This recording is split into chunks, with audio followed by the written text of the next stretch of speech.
एগুলো কি भाई साहब क्या है तुम्हारे पास देखने दो ना মাত্র পৌঁছাইলাম আমরা যাচ্ছি এখন মল রোডের দিকে কি বললা এই যে মল রোড এইখানে মানে কি বলবো মাউন্টেনিয়ার টায়ার্ড হয়ে যাচ্ছে বলো না গন্ধটা কেমন এখানে দাঁড়ানো যাচ্ছে মল রোডে যাই ওখানে আরো ব্রেকারি আছে তারপরে আরো অনেক মজার মজার জিনিস আছে আমরা ওগুলো দেখবো চলে আমাদের সাথে ঘড়িতে বাজে হচ্ছে 8:30টার মতো আর চলে আসছি হচ্ছে গিয়ে নিউ জলপাইগুড়ি রেল স্টেশনে আর এখানে ইমিগ্রেশন এবং কাস্টমস সেরে ফেললাম এই পিছন দিক দিয়ে বেরোলাম আর এখন আমরা একটু নাস্তা করবো খুব ক্ষুধার্ত কাস্টমস ইমিগ্রেশনে 30 মিনিট সময় বাদ দিলে আনুমানিক 10 ঘন্টার মধ্যে পৌঁছে গেলাম নিউ জলপাইগুড়ি স্টেশনে বন্ধু সাইমকে কাস্টমস অফিসার নানা ধরনের প্রশ্ন করে সে কিঞ্চিত বিরক্ত যেমন ইন্ডিয়া থেকে আবার নেপালে চলে যাবেন না তো তবে মনে রাখবেন আপনারা যে হোটেলে থাকবে সেই হোটেলের নাম এবং ফোন নম্বর কিন্তু এখানে দিয়ে যেতে হবে পথে চলতে চলতে দেখা মিলিল তাহার বহু কন্টেন্ট ক্রিয়েটর নাম শুনিয়েছে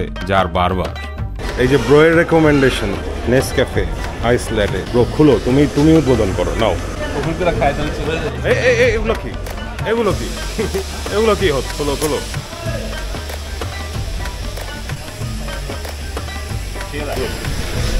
It's good, man.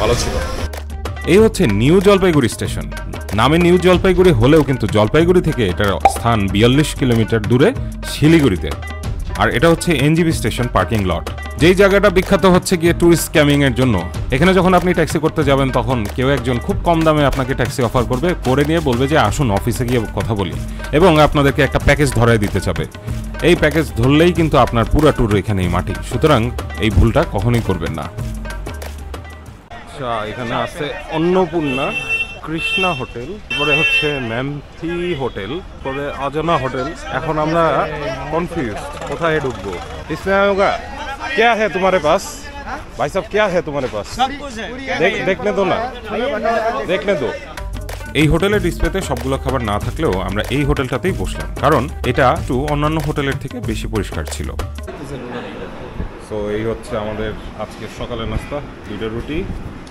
অমলেট আর হচ্ছে বাকি সেই ছোলা ভাটোরাটা অর্ডার করছিলাম মাই গুডনেস এই ছোলা ভাটোরাটা ছিল এই ট্যুরের মধ্যে আমার খাওয়া সবথেকে বেস্ট আইটেম হোটেলের পাশেই দেখলাম সিম কার্ডের দোকান আর সাথে সাথে দ্বিতীয় চিন্তা না করে কিনে নিলাম কারণ ইন্ডিয়ার সকল স্থানে কিন্তু ট্যুরিস্টদের জন্য সিম কার্ড বিক্রি করে না 300 টাকায় 1 জিবি ইন্টারনেট ছিল প্রতিদিনের প্যাকেজে সিম কার্ড রেজিস্ট্রেশন করতে 30 মিনিটের মতো সময় লাগে সুতরাং এখানে কিন্তু আপনাকে অনেক ধৈর্য ধরতে হবে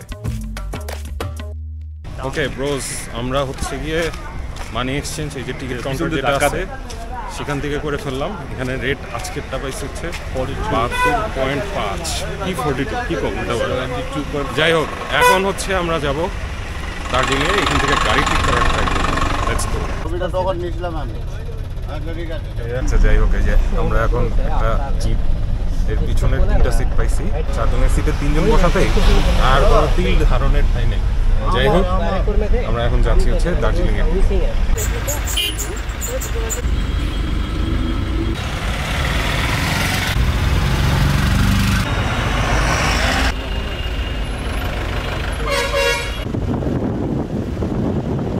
ম্যানচেস্টার ইউনাইটেডের পতাকা দেখতে পাচ্ছেন এটা দিয়ে যেটা বুঝতে পারছেন যে আমাদের গাড়ি চেঞ্জ করে দেওয়া হয়েছে এখানকার নাকি সিস্টেমে এরকম যাই হোক ব্যাপার না গাড়ি চেঞ্জ করে ভালোই হয়েছে আমাদের সিটটা এই পাশে একটু বড় আছে বসতে পারছি এই যে পাঠাগুলার সাথে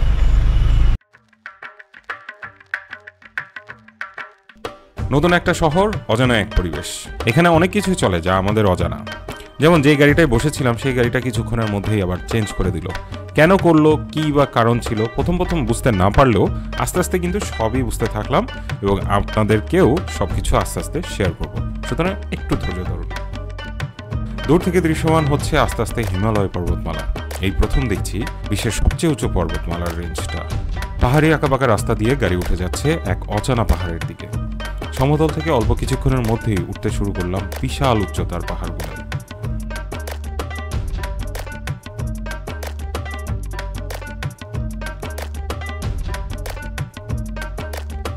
অল্প কিছুক্ষণের ব্যবধানে উঠে গেলাম কয়েক হাজার ফিটের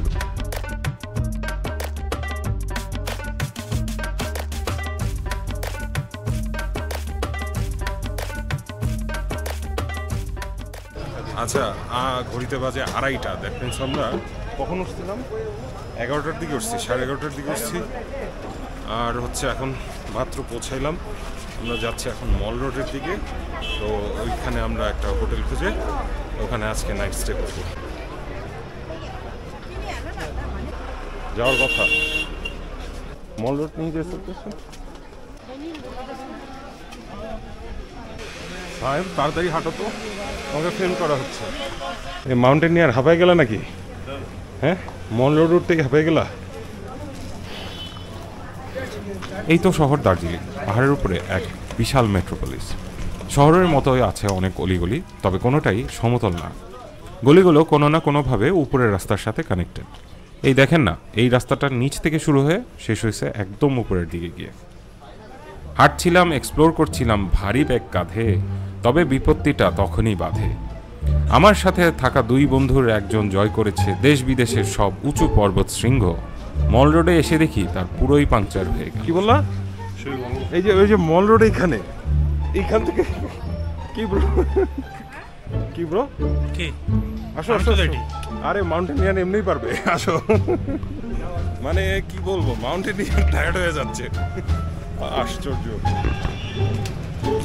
আরে সায়েম, কি বলবো, মল রোডে ঢুকে যাচ্ছি আমরা। হ্যাঁ বলো, ঠিক হয়ে যাবে। আরে আসি তো। এই যে মল রোডে ফাইনালি উঠতে পারলো আমাদের মাউন্টেনিয়ার বন্ধু। কিন্তু মল রোডটা ব্রো অনেক পশ মনে হচ্ছে ব্রো। আমারও সেটাই মনে হচ্ছে।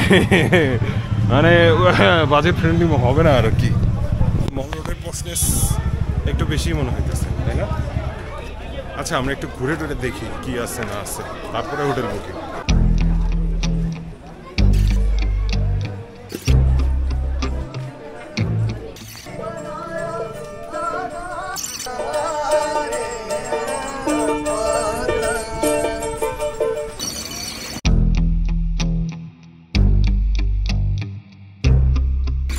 এই যে বেকারিটা দেখছেন, এটা এখানকার খুবই বিখ্যাত একটা বেকারি। আমরা আসবো এই বেকারিতে। হাঁটছি আমরা দার্জিলিংয়ের সিটি সেন্টার মল রোড ধরে।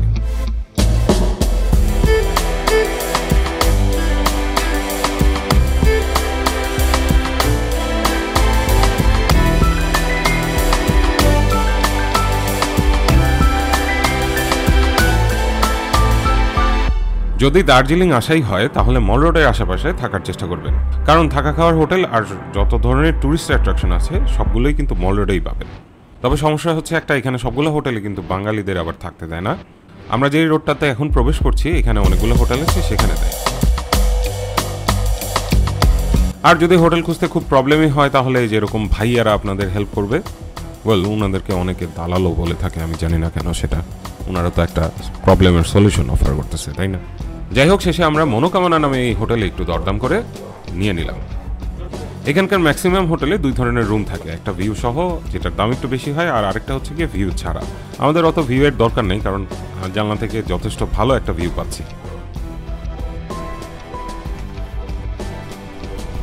এইটা থেকেও ভিউ আছে, ঠিক আছে। বেরোইছি, বাট প্রচণ্ড ঠান্ডা লাগতেছে। আর এখানে সব স্ন্যাক্সের দোকান হাবি যাবে, এগুলো বেশি দেখতেছি। ভাত খাবো কোথায়? ভাত লাগবে। আচ্ছা, আমরা আশপাশে হারাই ফেলবো অবশ্যই। এটা কোনো কথা ব্রো? এটা পার্টনার রেখে দিয়ে এভাবে ঘুরতেছ? মল রোডের মাঝখানে এখানে একটা জায়গায় আসছি, নাম জানি না জায়গার।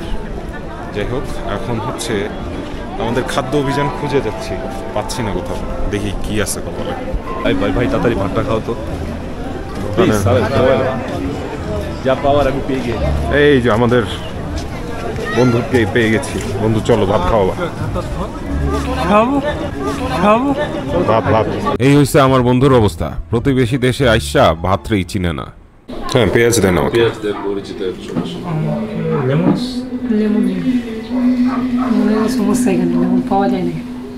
আচ্ছা ভাই, লোক প্রচন্ড ক্ষুধার্ত। এই যে দেখেন এক একটা ক্ষুধার্ত চেহারা। আমরা ডক্টর জাকির হোসেন রোডের হোটেল সোনালী রেস্টুরেন্টে বসছি। এটা আমাদের যে ইয়েটা আছে, যে হোটেলে উঠছি তার একটু সামনে। আমরা খাওয়া টাওয়া শেষ করলাম, প্রচন্ড ক্ষুধার্ত ছিলাম। যাই হোক, এখন একটু এখানে রিল্যাক্স করতেছি আর এই ভিউটা এনজয় করতেছি। তোমার কাছে আর টাকা নেই? Out of cash? তোমার কাছে অনেক টাকা আছে। ওটা দিয়ে ট্যুর হয়ে যাবে, কিন্তু কেনাকাটা আসি হচ্ছে নাসিরউদ্দিন স্ট্রিটে। তো এইখানে কয়েকটা কনফেকশনারির দোকান দেখা যাচ্ছে এবং বলো না গন্ধটা কেমন, এখানে দাঁড়ানো যাচ্ছে। কনফেকশনারির গুলার গন্ধে মানে লন্ডন লন্ডন একটা ভাইব, ব্রিটিশ ভাইব।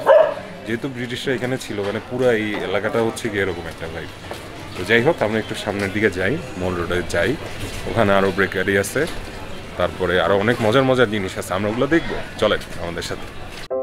হিমালয়ের পাদদেশে অবস্থিত ইন্ডিয়ার ওয়েস্ট বেঙ্গলের একটি শহর হচ্ছে দার্জিলিং। ব্রিটিশ এলিটদের জন্য ছিল এটা একটা সামার রিসর্ট। তাই তো আশেপাশে মোড়ে মোড়ে এই একটা ভাইবই টের পাচ্ছি, হুইচ ইজ লন্ডন। দেখতে অনেকটা বেকার স্ট্রিটের মতো লাগছে।